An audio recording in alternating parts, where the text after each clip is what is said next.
Hi everyone, welcome back to my channel. It's Jay Fong here, and I don't think it's any surprise I love luxury handbags and shoes. I have a ever-growing wish list of all the bags that I want, but the wish list is always changing. There are maybe a few bags that have always been there, like the classics, but you know, as fashion changes and grows, so does my wish list.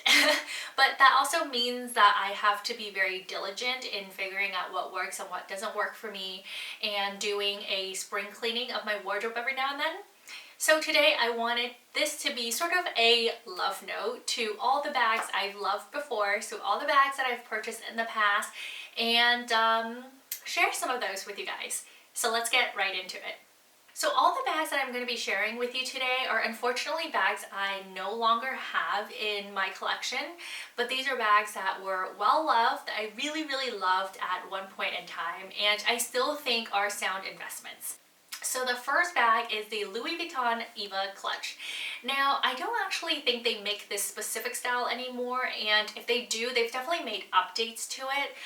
But I remember when I purchased this was my first ever luxury handbag, and I was following a couple of influencers from way back in the day in my college days, and it seemed like everybody had an Eva Clutch. And I remember especially Carly Chrisman. I love her sense of style back in the day, and I followed her style so closely that she always wore the LV Eva Clutch with a specific J. Crew jacket. And I remember I loved it so much, and I saw it so much on her video and on her Instagram feed, that I bought that exact J. Crew jacket, and that LV Eva Clutch grew on me so much that I actually bought that as my first ever luxury designer bag. And I, at the time, really thought I loved the bag. In fact, I had it prominently displayed in my college dorm room, and I had it displayed with the J. Crew jacket. And I'm gonna be honest, I never wore the bag. And I think one of the reasons why I never really wore the bag was because I didn't really used to wear brown or that color family. It wasn't until recently that I started to introduce like beiges and tans into my wardrobe. And so brown was very foreign to me. And as pretty as I thought the bag was, I just couldn't make it work with any of the outfit that I had in my wardrobe. And the other reason was because the clutch itself is actually very small. So because it is supposed to be an evening wear, you're not supposed to be able to wear it every day. It's not supposed to be your catch-all bag. But unfortunately, it just didn't even fit my full-on wallet. And at the time, I only had one wallet. I didn't have like a card holder or anything that I can switch out. So it just didn't make sense. I couldn't fit my wallet, and it could barely fit my phone. And I think back then it was like an iPhone 3. Oh man, I hope that doesn't reveal my age too much. But yeah, I just ended up not really wearing it. But fortunately, most of the LV bags, as long as it's more or less of that classic style, it actually retains value pretty well. And I sold it a few years later in really pristine condition, and I actually sold it for a really good price. So yeah, it was a piece that unfortunately I didn't get to wear very often, or really at all, but it served as a really beautiful eye candy piece that just hung outside of my closet.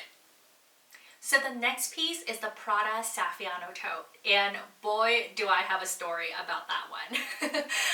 I had purchased this bag. I had saved and saved, and I had purchased this bag for my 21st birthday, and it seemed like a piece that would have aged really well. I thought that at the time it would be such a sound investment as a 21-year-old, that it was gonna be my first big girl purchase. I was gonna buy it, and I was gonna wear it while, you know, I was 21, and then while I go to work, I would be able to wear it to work, and then I could probably use it when I'm a grandma. It's just one of those bags that you look at and you're like, wow, this is totally timeless and ageless, and I just think it will age really well. And to be honest, I do think that that bag probably will age really well. It's definitely a classic from Prada. The Prada Saffiano leather just wears so incredibly well. Honestly, I really love the bag, and the bag was well loved. I've wore it on vacations. I've definitely brought it with me on subway stations. It's traveled, it's been through the rain. And to be honest, when I sold it, it was still in really impeccable condition.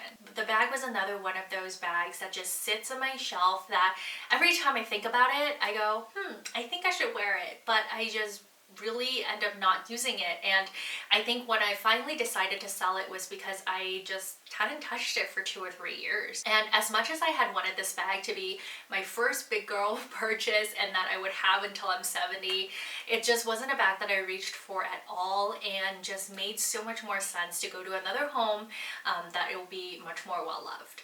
But for someone who's looking for a really sturdy workhorse that you can literally take anywhere and can take a beating, and you know, you can use whenever and however, the Prada Saffiano, or anything in that Prada Saffiano leather, honestly is such a great investment. The next bag is the Yves Saint Laurent, or now Saint Laurent wallet on chain, or walk. And I think walks are just one of those things that I realize is not really for me. I am someone who either wears a catch-all or somebody who wears just a bag and I throw like 2 things in there. So a wallet on chain just wasn't one of those things that I really need in my bag rotation. And honestly, at the time, I really thought that if I were to just have one evening piece, a red stunning leather piece would be so great, and I can wear it everywhere, I can wear it all the time. And I just didn't really have anywhere to go. I think I wore it maybe twice to like a wedding or something, but honestly, it was just a piece that I didn't reach for. I think one of the reasons why was because it was red, so I didn't feel like I could wear it with a lot of different outfits.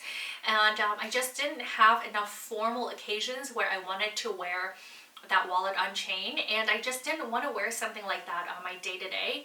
I think if I were to look back and repurchase it, I think it's still a really beautiful clutch.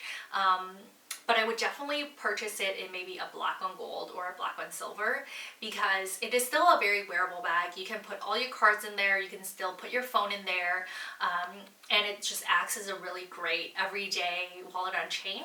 But it's just, again, not really my style to wear something like that every day, and it just didn't get a whole lot of love. Again, it is another bag that I feel like a lot of people do look for, and I think it's a great sort of like evening, maybe a little bit more formal piece.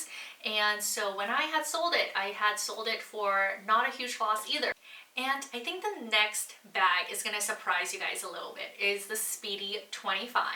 And I had the Speedy 25 in the monogram. I think it's just the classic monogram style, and unfortunately it was just a bag that I just, again, did not reach for. I guess I just didn't learn my lesson from my LV Eva Clutch. I was actually gifted this bag, and I was gifted this bag in the classic monogram, and I had really actually wanted the it's the white and gray pattern. So it is another classic pattern of LV's. I'm going to put the actual name on the screen so I don't butcher it. But I had just thought that everybody says the LV Neverfull and the Speedy line are just classic bags. You can never go wrong with them. So I thought, well, if everybody said so, then I must have really need it in my collection. But unfortunately, it's just not the case. I had the Speedy 25, and as much as I thought it looked good on everybody else, I just couldn't make it work in my closet. I think one, if it were in the pattern that I had wanted, I may have wore a little bit more. But again, the browns just really isn't in my normal color palette to wear. It's funny now looking back, because now I've been on the hunt for brown bags to add to my collection, because I think brown's very versatile. But you know, back in the day, I just didn't think brown was very versatile. I didn't have any of those warmer tones to connect the dots with, so I just never reached for the bag. But on a positive note, again, anything that is within that Louis Vuitton classic, everybody sought after piece, Speedy was definitely one of them, and I sold it very quickly, and I sold it for a super good price.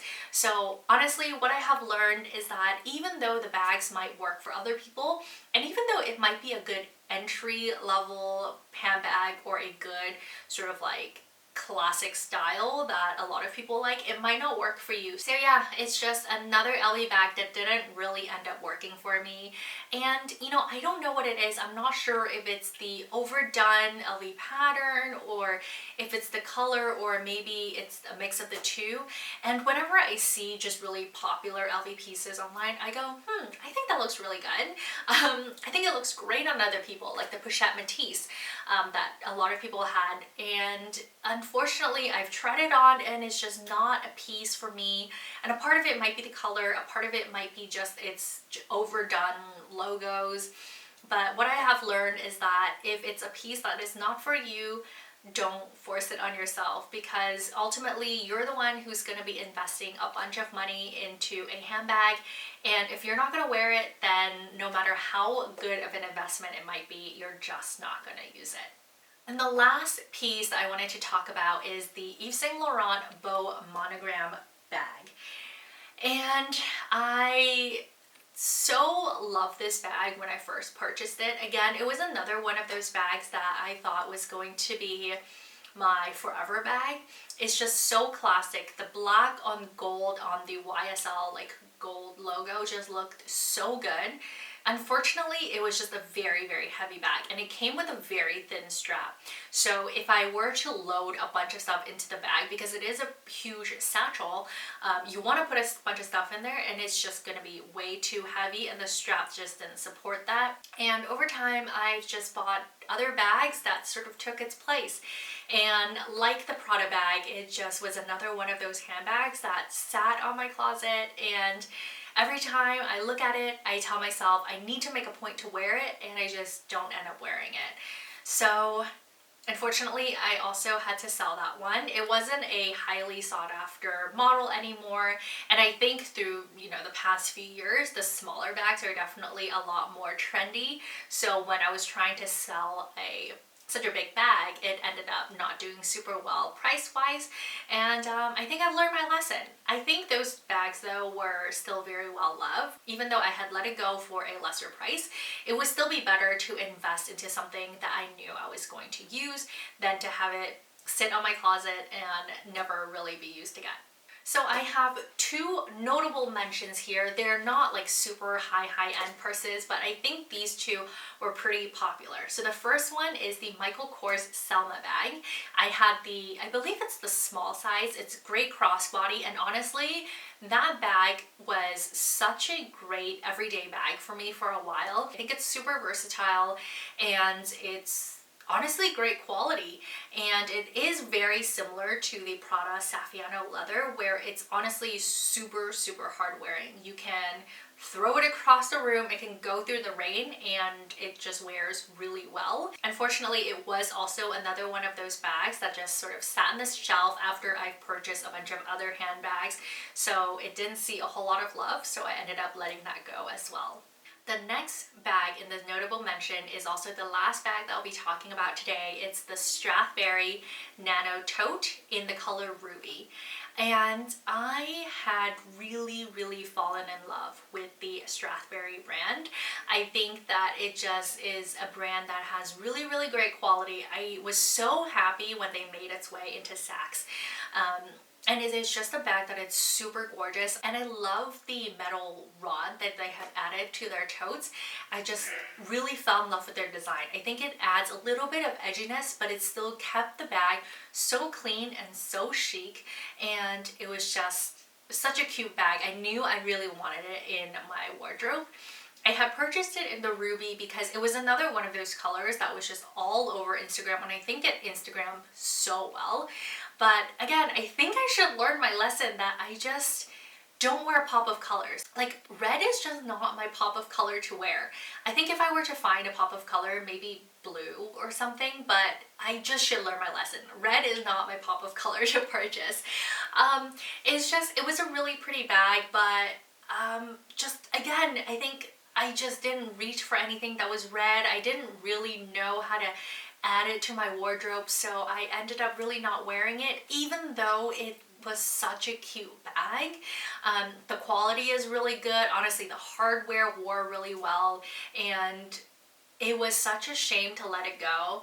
Again, if I were to purchase it again, I would definitely purchase it in a nano size because I think it's the cutest in the nano size, and it was the only size at the time that has a strap. Now, I haven't really looked into the more recent collections, but I know Strathberry has been killing it in the last couple of years, especially after Meghan Markle had featured it in some of her outfits, and it just blew up all over Instagram. So I'm honestly really happy for the brand, and I've seen so many great designs come out in the past few years. And yeah, it was just unfortunately a bag color that didn't really work for me. So if I were to purchase it again, I think I would, just in a different color, but I would totally keep it in the same size and everything because I think that size was just so cute and the leather was so good and the craftsmanship was great. So that is it. Hope this was a great love note to all the bags that I have loved, that has been in my collection in the past. And honestly, I think that just like anything else, these handbags, these investments should make you feel happy. And if you guys are not using it, they shouldn't be wasted just sitting on a shelf. I think that they should definitely be well loved and well used. So that's it for the video today. I hope you guys enjoy. Let me know in the comment section below if there are any handbags in your current collection that you maybe just haven't worn in a while and that you think it's time to let go. Or let me know if there are any handbags that I have mentioned that's in your current collection that you absolutely love. If you guys like videos like these, give me a thumbs up and subscribe, and I will see you guys in the next video. Bye!